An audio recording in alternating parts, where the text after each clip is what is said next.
Within 24 hours, Ole Miss fans go from ecstatic, happy to angry as Lane Kiffin leaves Ole Miss and takes the job in Baton Rouge.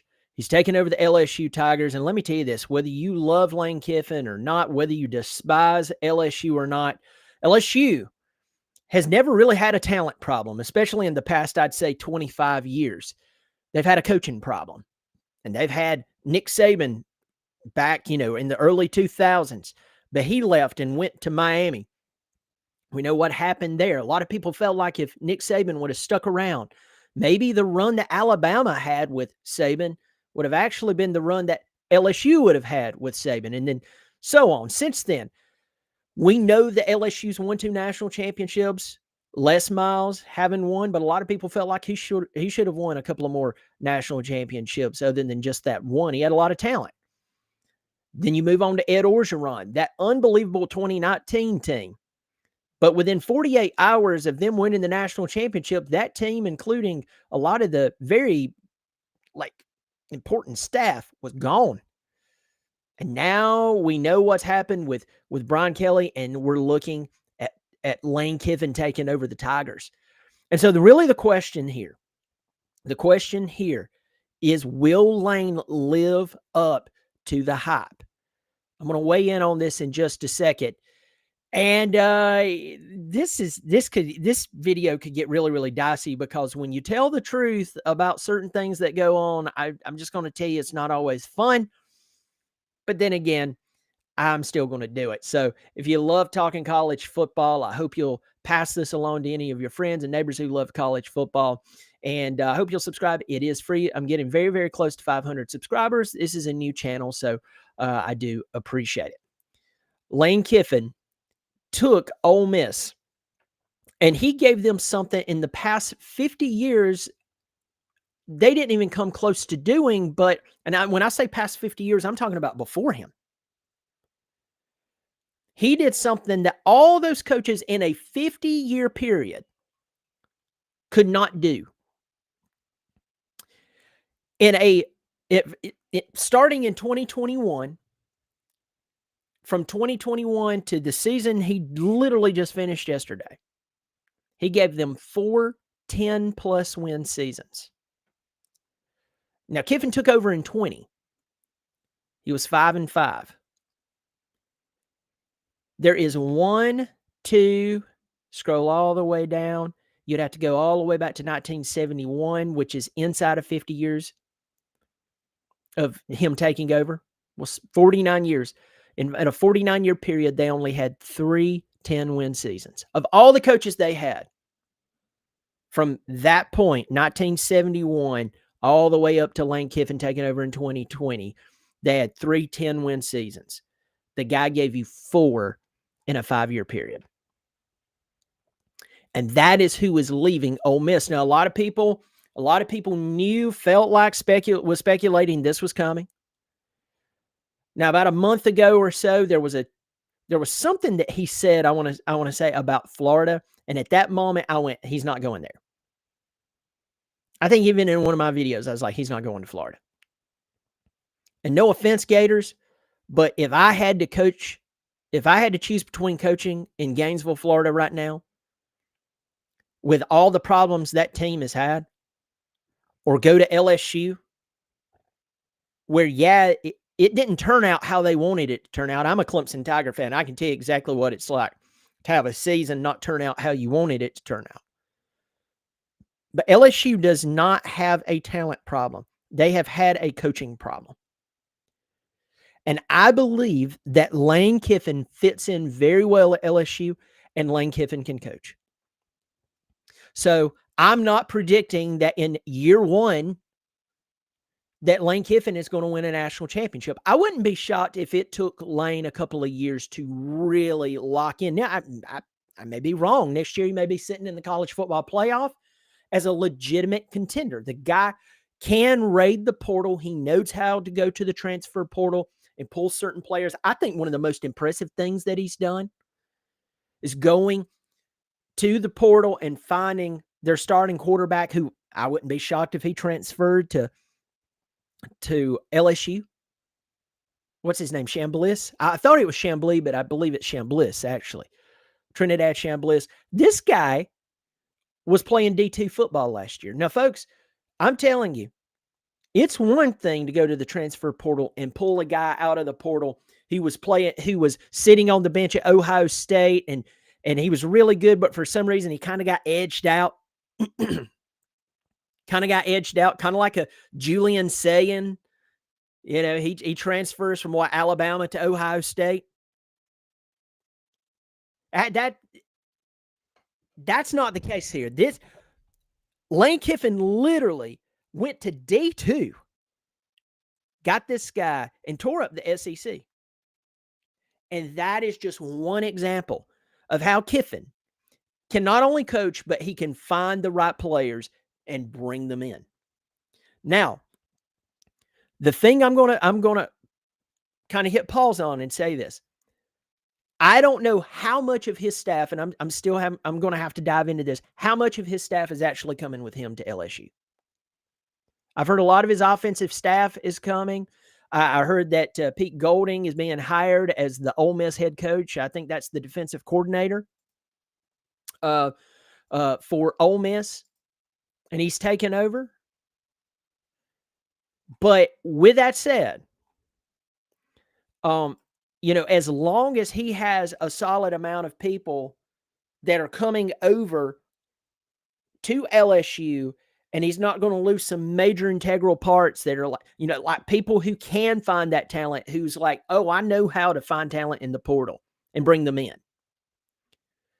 If he's not losing a ton of his coaching staff, do not be shocked if Lane Kiffin comes in and he does very well right off the bat with LSU. Now, Ole Miss fans, I'm going to say this to you. I don't blame you for being upset. I'm not a fan of how all of this was handled. We could talk about that Lane could have did things differently. Sure, I think he could have done things differently. There's people saying that your AD shouldn't have put him in a corner. I'm really indecisive on that because I can actually see your AD's point. It's like, look, you have us on the brink of a college football playoff appearance. You've had a lot of success here. We did take some risk on you. I mean, Kiffin going back 20 years ago, yes, people grow, people do change, people learn from mistakes. He was at Tennessee after spending 2 years in the NFL. He left, goes to Southern Cal. Things didn't go so well for him at Southern Cal. And transparently, since Pete Carroll, not much has went well for Southern Cal. So I'm going to leave that right there. I mean, if you're going dog lane, you're going to have to talk about Steve Sarkisian. You're going to have to talk about Clay Helton not doing well there. With that said, we know that after Lane was fired in the middle of the night and basically left at the airport, from what I understand, I think that's how it went down. He ended up on the coaching staff with Nick Saban. I think Nick Saban helped him a lot. I think Nick Saban probably told him some hard truths. He goes down to Florida Atlantic, does pretty solid. It's not an easy place to coach. And then Ole Miss took a chance on him. And Ole Miss, I'm going to say this to you. You took a chance, and he gave you a lot of success.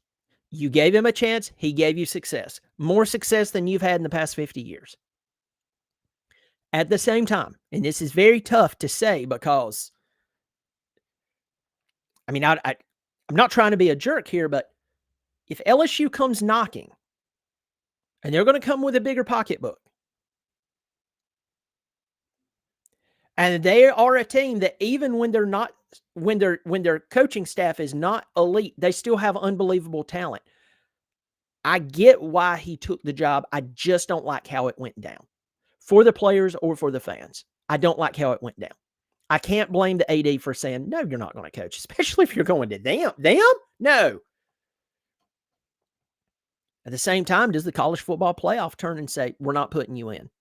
We didn't put Florida State in a few years ago because their starting quarterback was out. Your head coach and most of the staff is going, no, we're not doing it. I wouldn't be shocked. I don't know. Let's talk about Kiffin at LSU. He does have the talent. And I think the thing that we will see, we'll probably see some Ole Miss players hit the transfer portal. I wouldn't be shocked if a few of them shocks everyone and stays with Pete Golding. I wouldn't be shocked. But I am anticipating, probably along with a lot of other of the people in the country who loves college football, seeing him actually pull players in from this extremely successful Ole Miss team. We've seen this happen before. When Kirk Cignetti took over Indiana, he had a lot of players from James Madison transfer up to Indiana, and it gave them a really good season last year. Got them to the college football playoff. And we've seen what he's done so far. He's went to the transfer portal. He knows how to find those diamonds in the rough. Everybody's talking about Mendoza right now being fantastic. You got to remember, he was at California just a year ago and no one was talking about him. Cignetti knows how to find, he and his staff knows how to find the people who they can pull into their system and be successful with. And listen, the same with Lane Kiffin. But I don't think he has to try that hard. Now, let me qualify that, because it is LSU. Now, I've said this about LSU fans. LSU fans are some of the mouthy, not all of them. I have some good LSU fans who follow me on my Clemson channel, who's followed me in the past and so on. And this is a new channel, so I don't have as many LSU fans following this one. But I have some good LSU fans. But I'm going to tell you, one of the mouthiest, even beating Georgia, up there with Georgia, Georgia's got some mouthy fans, is LSU fans. And the only thing that I'll say to Lane is, I think they're hiring you 3 years too late. I think that you should have been the first call 3 years ago when they went after Brian Kelly. I'm not going to sit here and trash Brian Kelly. He's won a lot of big games. He was never a fit for LSU. And I'm an outsider looking in. That never made sense to me. I think that Lane Kiffin probably should have been hired 3 years ago. And with the dust settling, I think everyone realized that this move is 3 years too late. The only problem I say with those mouthy LSU fans that I just mentioned, it's not Lane's fault that your administration didn't hire him 3 years ago. So if you think that Lane is going to come in this season and immediately put you in the national championship, again, that's not on him that he was not offered the job 3 years ago. So this year, even with talent and even with Lane being Lane, he's a really good coach. He can really scheme very, very, very well. And he knows how to play the NIL game with the best of them. With y'all's resources, with his abilities, you still need to understand it's going to take Lane a year or two. Maybe not. Maybe he comes in, he blows the I'm trying to figure out what I was saying. It was like a bomb going off, just blows the season out of the water. That's what I meant to say. But I believe that Lane is going to do extremely well at LSU as long as everything stays on the up and up. And if I'm understanding correctly, I looked at the schedule and FBS schedules, unless something happens, unless there's some game that is scheduled before the Clemson at LSU game, it looks like that's going to be the very first game of the year for both teams. And it's going to be Clemson going to LSU. And I'm going to tell you, as a Clemson Tiger fan who loves my team, Clemson is no longer elite. And right now, we're holding our breath, especially after just beating our rival. Clemson's had a very bad season. And there's some changes that needs to be made in Clemson. I'm not talking about firing Dabo, but there's a lot of staff changes that needs to be made on the Clemson football staff. And I am telling you, LSU fans and anyone else who will listen to me, that if those changes are not made in Clemson, South Carolina, and with the players that we are losing, including our quarterback, I am highly concerned as a Clemson fan. Way back here in 2025, this regular season just ended yesterday. I am heavily concerned that next September, Lane Kiffin at night in his very first game in Baton Rouge is going to drop 50 points on the Clemson Tigers and going to beat the crap out of them. That's how much I think of his coaching ability versus what we currently bring to the table. If major changes are not made in Clemson, Lane Kiffin, that's how much I believe in his coaching ability. So listen, I don't even have the comment section turned on. I can't see anything, but I am saying this. I know that people are going to start making Lane Kiffin jokes, and they're going to talk about Tennessee, and they're going to talk about what happened at Southern Cal as they chuckle uncontrollably. Okay. He just took a team who in the 49 years prior could only have, 3 10-win seasons? I'm going to count that again. One in 2015, one in 2003, and one in 1971. Elvis was still alive. Only 3 10-win seasons in that 49-year period. Lane Kiffin comes on the scene, and within 5 years, he gives you 4 10-win plus seasons. So chuckle all you want. Make your best Lane jokes. Talk about his character. Talk about how he mishandled this. And some of these things you may be right on, but I'm going to tell you this. Don't you dare criticize him as a coach, because he'll beat you by 60 with a smirk on his face and that visor on top of his head. And there'll be nothing you can do about it, but just sit there and let it happen to you. Lane Kiffin to LSU, very big news. It's sending shock waves throughout college football. And it will be interesting to see how this plays out, because it's either going to be really, really good or not.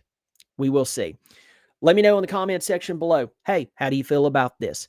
If you're a Clemson fan and you're watching this video, how do you feel knowing that you'll have to play in Baton Rouge against one of the best schemers in all of college football? Game 1. And one of the toughest places to play. Game 1. I want to know. Again, if you love what I'm doing, if you like what I'm doing, I hope you'll pass it along to all your friends in your forums on Facebook, the guys at work. Hit subscribe. It is free. I'm very close to 500 subscribers. I do appreciate it. As I said, that is free. I do appreciate it. Y'all take care of yourself.